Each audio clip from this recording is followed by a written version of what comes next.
is California Congressman Khanna. He is a member of the Armed Services Oversight and Agricultural Committees, and he joins us right now. Congressman, it's always a pleasure to see you. Thanks so much for being here this morning. Maria, good morning. Always a pleasure. What do you make of this worry from Americans about inflation? You know, you would think that that is something of a wake-up call for you and your colleagues as you still try to get this spending plan through. Won't more spending stoke more inflation? Well, of course it's a worry. Grocery prices are up. Gas prices are up. When I shop in my district, I see that. But what our bill will do is put more money in the pockets of working families and the middle class so that they have more money and can afford groceries, can afford gas, and it's going to lower the cost of prescription drugs, lower the cost of child care, lower the cost of elder care. So I think it will help.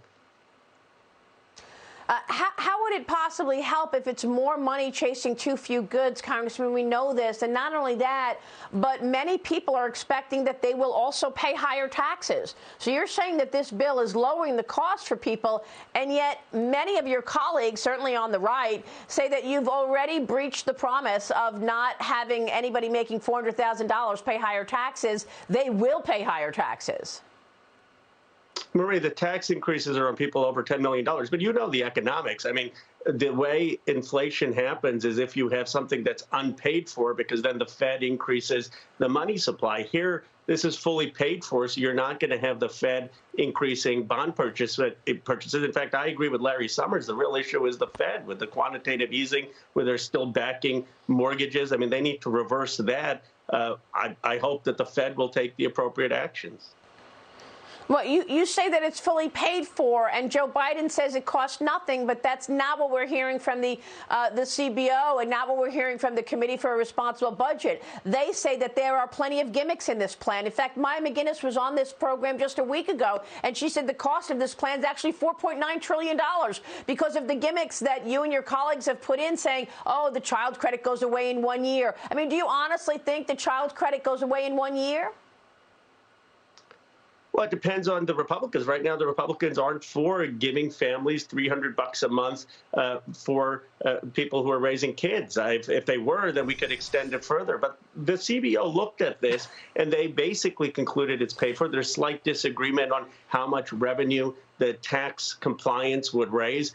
Larry Summers thinks it would raise far more than what CBO does, but it's basically paid for. And even economists like Summers, who have said that there is often inflation, have said BBB won't cause inflation because it's largely paid for. Most economists have said that. The issue is with the Fed. No, most economists haven't said that it's paid for, Congressman. Let me ask you a question. Why put in a federal program if you're going to take it away in 1 year or 2 years?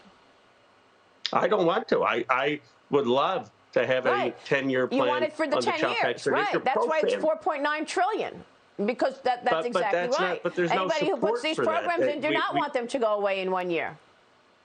I do not, but we don't have the support for that. If we had the support for that, I would support it, and then the cost would be higher. But we don't have the support for that. So that's like saying I would like more spending for renewable energy. We don't have the votes for that. Doesn't mean that you fictitiously make up a number saying, well, if Khanna got his renewable energy, that's what it would cost. What the Center of Budget is doing is saying, well, hypothetically, if there were the votes for these things, this is what it would cost. The votes aren't there. This is a 1 year extension. It should be cost based on what's actually in the bill.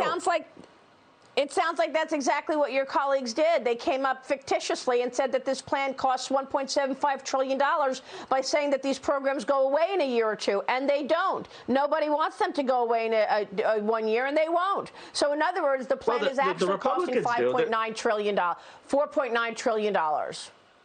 But the Republicans, here's the question, Maria. Why isn't there a single Republican who talks about family values, who says how important it is for parents to have the opportunity to raise their kids? Why isn't a single Republican saying, yeah, I think it's a good idea to give working class families $300 a month? No, I think what the Republicans keep saying is they don't want a welfare state. They don't want government programs where families are so dependent on the government. They want them to work and make ends meet by their own efforts and not rely on money from the government with these federal programs that won't go away, that taxpayers will pay for. I mean, do you feel that this really is something that the American people want?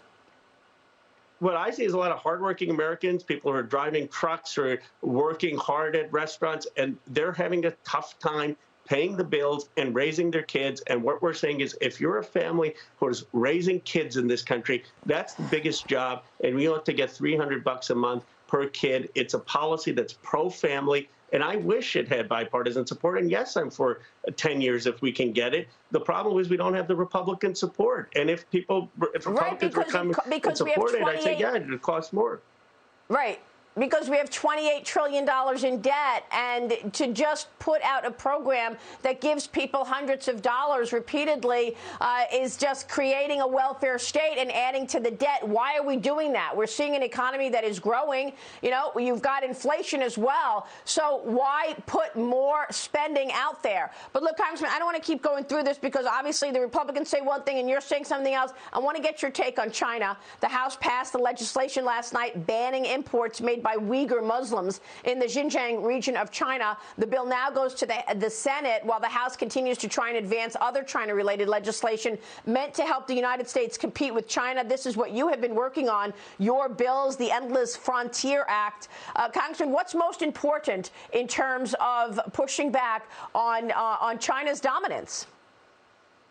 First, we need to make sure we have a technology advantage in AI, in quantum computing, in the technologies of the future. Second, we need to have clear forward deployment and alliances with Australia, Japan, and India to make it very clear that the United States will not stand for any invasion of Taiwan.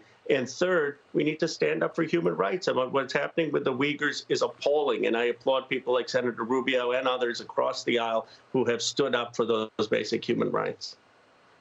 Congressman, on China, and I know that you know all about this, given that your work on the Frontier Act, but China has been stealing intellectual property for decades.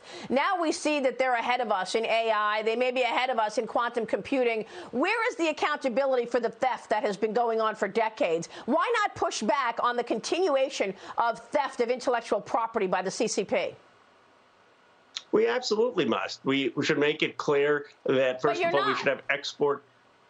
Well, I think in the Endless Frontiers, the Innovation Act has some of those provisions to make sure that if you're getting U.S. taxpayer dollars, you can't just lend or invest that technology into China. And we have to have bigger export controls, particularly on the semiconductor market, so they can't get some of our sensitive technology. But, Maria, I think the United States is still doing very well in places of AI, quantum computing. Yes, we have to take China seriously, but I don't think they'll outcompete us. Their innovation is not close yet to lots of things in Silicon Valley. If we invest correctly, I still would bet on America. But they are an adversary, not just a competitor. Yes. Isn't that true, Congressman? I mean, they marched into Hong Kong. They threw all the freedom fighters in jail. They invaded India, or took 2020 as an opportunity to invade other territory. Human rights abuses. The tennis star Jack Ma disappeared. Will there be any accountability? Will the U.S. take a stand on any of this? Yes, we are. I mean, this House just passed a stance on the Uyghurs. We've been very, very clear that we have to build our capacity. We've been very clear across the aisle that any invasion or aggressive action to Taiwan will not stand. And look, they're destroying their own economy. They can't even take Jack Ma. I mean, if you're someone who has entrepreneurial ambition, why would you go to China? Where is Jack Ma? That's my question. Why are we still reliant? Why are we still reliant on China for so many important items? Why are 90% of the active ingredients in our prescription drugs still made in China? Why? We've been talking about this now for several years. How come we have not moved supply chains over to America? Well, we ought to be moving supply chains, obviously, ideally to America or to our allies, because, as you know, obviously global supply chains can't just in entirety be in the United States. But I would like to see our ally shoring, where we're going into Japan, Australia, India, building supply chains that aren't as dependent. And my biggest concern is semiconductors. I mean, right now we're so dependent on Taiwan, so dependent on South Korea. We ought to bring a lot of that back into the United States. Right. I know that Samsung just invested $17 billion in Texas, and Texas is hopefully saying that it will be a major hub for that. Congressman, we know you're working on all of that. We will check in soon. Thanks so much for answering the tough questions, Congressman. It's good to see you. Khanna joining us this morning.